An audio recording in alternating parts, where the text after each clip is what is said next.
Hi, my name is Jacquileepryce and welcome to Shadowboxruk. Hi to Caoimhin Agyarko out there in Belfast. How you doing? Yeah, I'm not too bad. Back in Belfast, well, not unfortunately, but camp got cut short, so I had to fly back home. But yeah, I'm good. How are you? Yeah, I'm not bad actually. I'm quite enjoying the quiet streets, weirdly. So. Right. Okay. Can't say I agree. Oh yeah, well, weirdly, I'm enjoying it. So, everyone in the family okay? There's no sort of dramas going on with regard to this this virus. No, thankfully everyone's okay. Everyone's staying home and hasn't caught any viruses yet. So thankfully everyone's all good. So you were saying that obviously you've gone back. You were in camp. You've gone back to Belfast. So how did you wait until this sort of started to develop, or right off the bat did you think I'm off home because I don't know if I'll be able to get out of here? How did it come about? As soon as I heard that they were starting to shut airports down and stuff like that, I was like, right, I need to get home. So I spoke to Al, and I said to him a couple of days before I flew home, I was like, listen, Al, apparently it's about to get serious. Yeah. Apparently back home's going to be going on a lockdown and everywhere's going to be shut down. So he said to me, right, well, give it another day. We'll see how things go. Give it another day, and that was Monday. And then on the Tuesday morning, which was St. Paddy's Day, he rang me at 7 o'clock in the morning. He was like, listen, CJ, I've been told that there's going to be no boxing. There's going to be, everywhere's getting shut down. So book a flight for today and try and get home. So booked a flight then and just flew back home.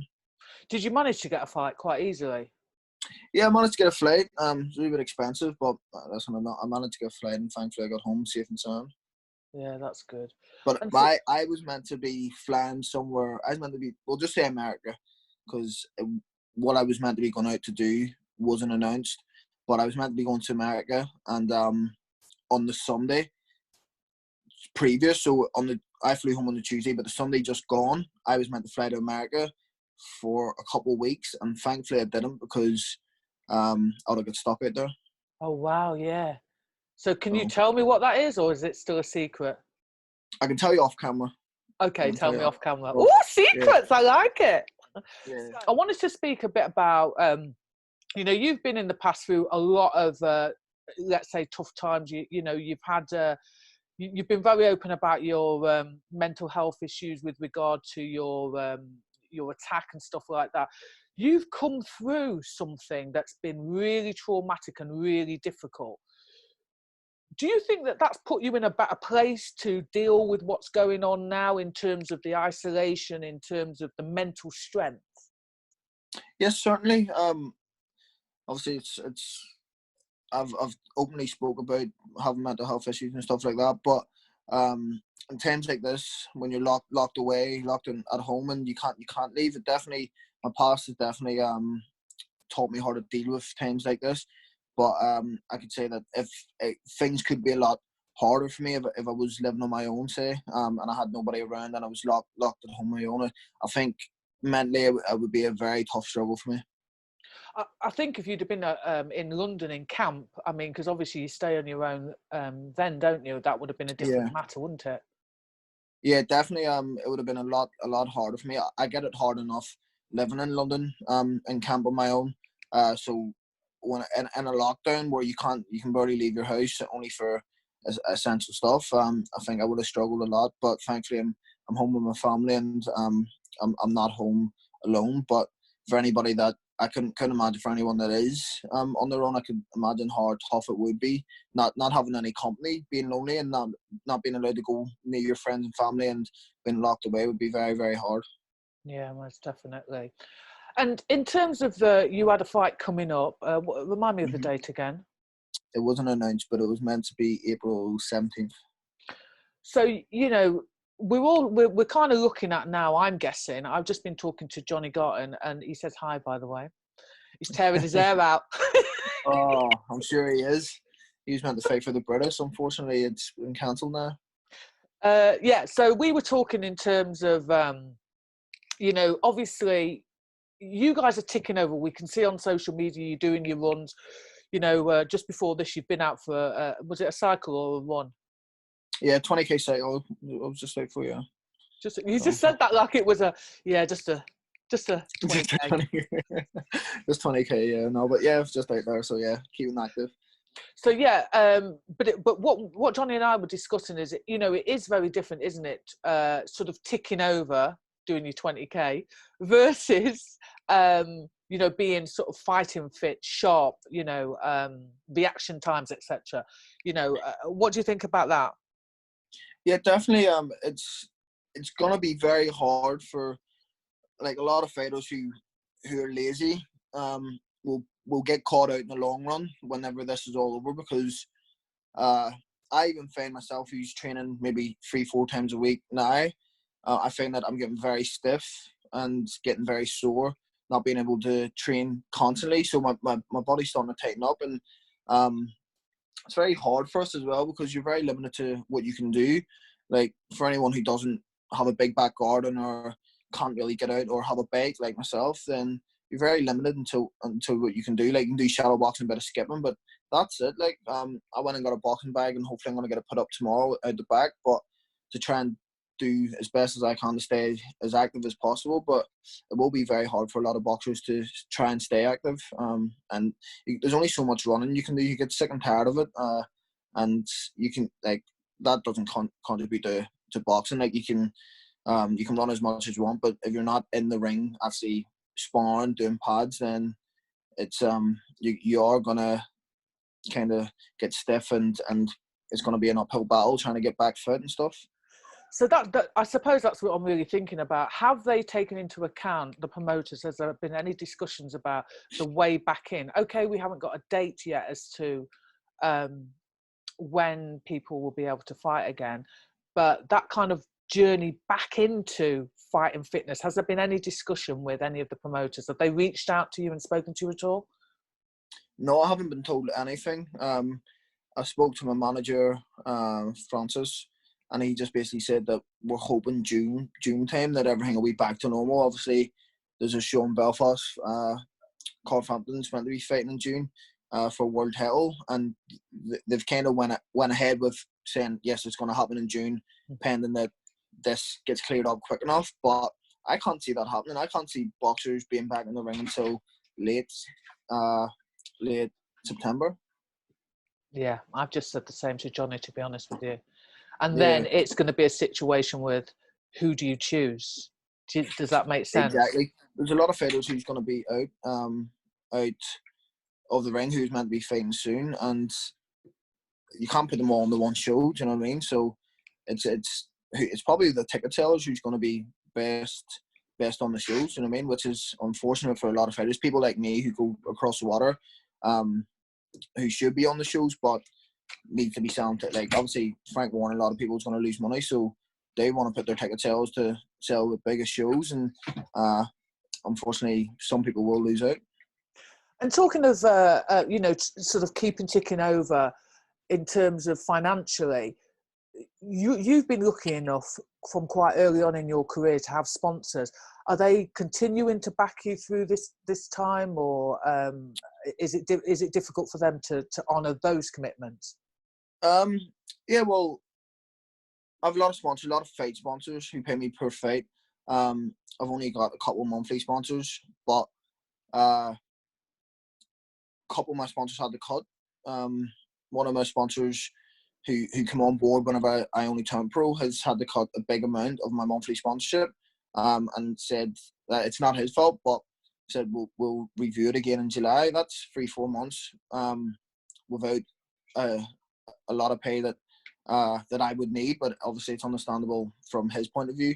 One of my other sponsors has had to just say like I can't afford to pay you for the next couple of months, so it has affected me that way, but I understand it, and it's something I have no control over.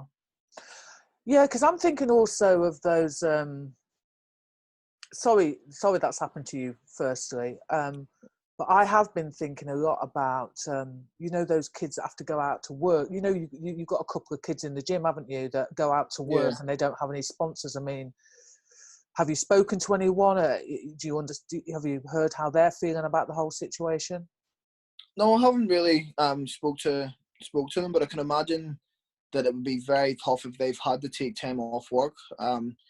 Because at the moment I was looking at trying to get a job while I'm back home, because two of my main sponsors have cut the monthly sponsorship. I'm based, my career is based on being able to train because of my sponsors. My sponsors pay my living for training and stuff like that. So without them, I have no income unless I'm fighting regularly, and unfortunately I'm not. So I have been looking at myself, maybe trying to get a part-time job while I'm back home. But I would say that a lot of people who are working and they rely on that, that they will be out of pocket, and it's really unfortunate for them. And what sort of work are you looking for? I mean, firstly, it's great that you're actually not thinking, oh, I'm too big to go back to work. I mean, obviously, this is just going to be a short-term thing. But what sort of work are you looking for? I haven't actually been out looking, but it's been a thought. But I asked my brother, who sponsors me, he's a plumbing and heating engineer who I used to work for. I asked him that if he's had to stop work, but if he has to do any college and he needs a hand, would I be able to come out and help him? He said yes, he'd give me a few quid if so. So stuff like that.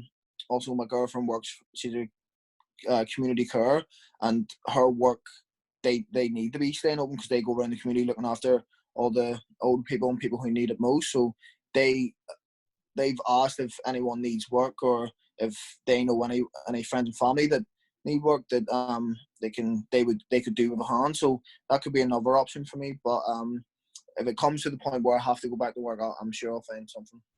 That sounds really good, actually, CJ. What the other thing I was going to ask you as well was, you know, we've spoken about some people. I mean, it's kind of not a joke that some people are sort of, you know, having a tough time at the moment. Have you learned anything about yourself during this time that you didn't already know about yourself? You can get caught being lazy very quickly. I've definitely seen a lack in motivation and a lack in the will to get up and train. Like it's very hard to motivate yourself in times like this. Like I've nothing to train for, and normally whenever after a fight I'll take a week, maybe a couple of days off, and then I'll start training again because I know that there's a fight coming up. Even if I'm just taking over, but with this, I don't know when I'm going to be back in the ring. This could potentially go on to Christmas. You know what I mean? That'll be exactly a year since I've been out of the ring.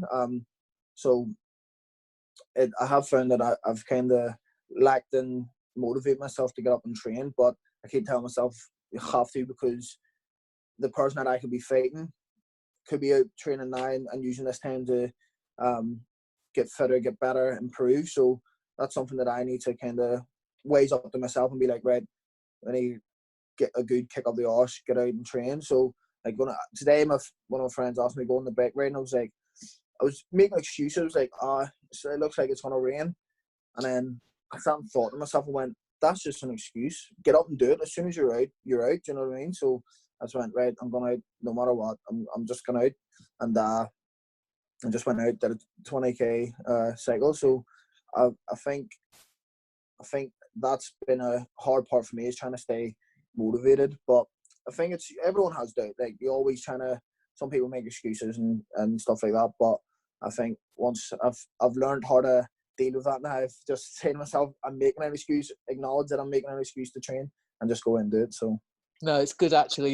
You have learned something, because it is so easy to watch Netflix, isn't it? Just or is that just me?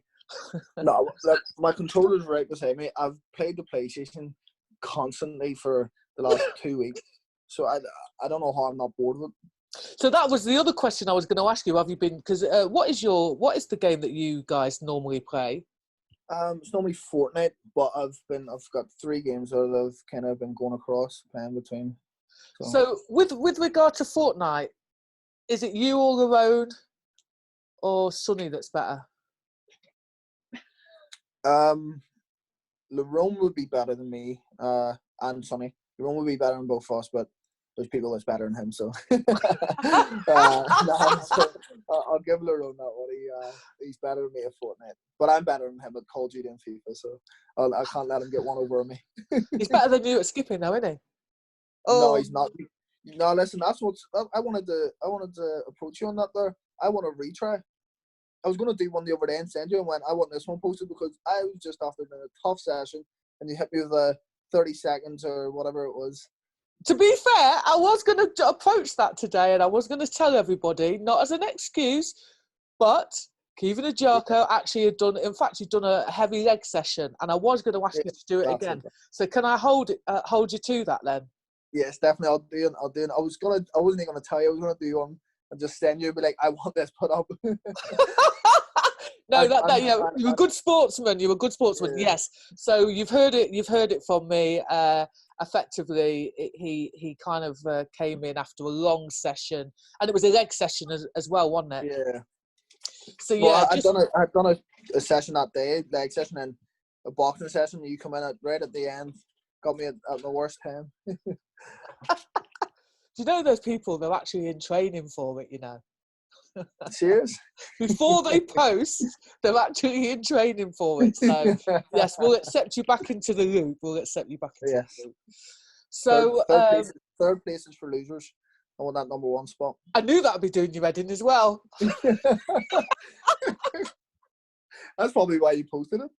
I did, because I was like, he'll do it again. I know he will do. And to be fair, Archie Sharp keeps posting like that he's the top. He keeps going like, I'm the top. Hopefully I can beat him. So, have you got any plans in? I've decided to paint a table. Right, that's been. I'm going to be honest with you. It's been in my hallway for about a year, ready with the paint and everything. Is there anything that you're going to sort of put your mind to other than the training, or is there any other hobbies that you're going to sort of put your mind to and think, right, I'm going to do this. I'm going to come out of this session, this 2 or 3 months, with a new skill. I'm not too sure. I started doing yoga today with my girlfriend, so I want to get a wee bit looser and try not to stiffen up too much. But I think I want to kind of educate myself in. There's something that I've been looking into business ways. I want to have more than one income. I don't want to have to rely on boxing as an income. Obviously, I want to be successful regardless. I want to make enough money in anything I do. So I don't want to have to just rely on boxing as my number one income. I want to have something else. So business ways, I've been looking into a couple of things that I need to kind of study into and put a lot of time into. So that's probably one of the things that, with time off other than training, that I'm going to try and be one of my main priorities into kind of thinking of other ways to make money business ways. So has this kind of this COVID-19 put you in that mindset that you now need to be looking at multiple streams of income so that you don't effectively get yourself in this situation again? Or were you kind of thinking that way prior to this? I was thinking that way prior to this. I've always, the last couple of months, I've kind of drilled into myself that I want to have 3-4, as many possible ways of income as possible, because you never know what can happen in life and when you'll need it. So it has been something that I've been planning for a while, but COVID-19 has made me realise that I need to do it as soon as possible, not maybe put it off, right, I'll deal with it another time, or I'll focus on it after the next fight or in 4 or 5 months down the line. It's kind of because, like, nobody knew this was going to happen. So this has kind of made me realise that anything's possible, anything can happen. Something like this, if something like this happens in another year or so and it's a lot worse than this, then I need to have enough money to pay my bills, take over, buy my essential food, stuff like that. So yeah, it's definitely made me realise that I should kind of get a push on with it. I really, I'm grateful that you're open about that sort of thing, because everybody seems to think, I suppose, if you're on the telly, boxing, that all of a sudden that you're making big money and all that sort of thing. So it's nice to hear, in some respects, that you're kind of you're telling people not everything's rosy at the moment. but things are going to pull through. Things are going to pull through. Yeah, And of course. And have you sort of thought of? I mean, I've had a lot of time to reflect. Yeah. A lot of time to reflect over the last couple of weeks. Things that I've taken for granted. Is there anything that you think, bloody hell, I didn't realise I was taking X, Y, and Z for granted before now? Mainly training. I think not being like it's driving me insane not being able to train. I haven't punched in 2 weeks, over 2 weeks, and it's driving me insane not being able to punch. Can't wait to get that punch bag up tomorrow. I'll probably have it knocked down in the first day, but mainly training. But I would say spending time with family. Like, I called up to my nephews.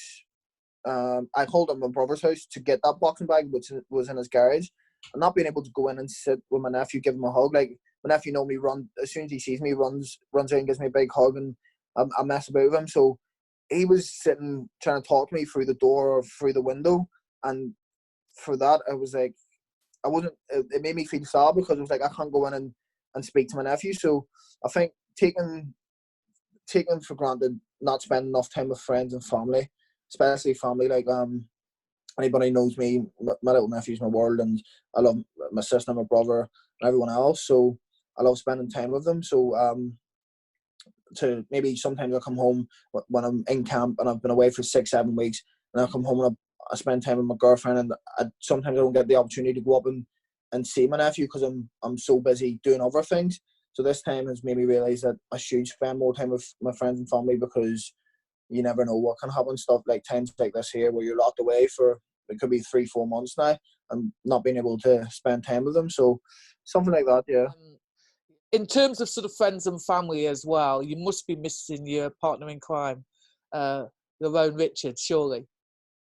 Yeah, definitely. I've been on the game with him, so it's not been too bad. And he's I don't know if you've seen on my Instagram story, but he sent me funny videos and stuff like that.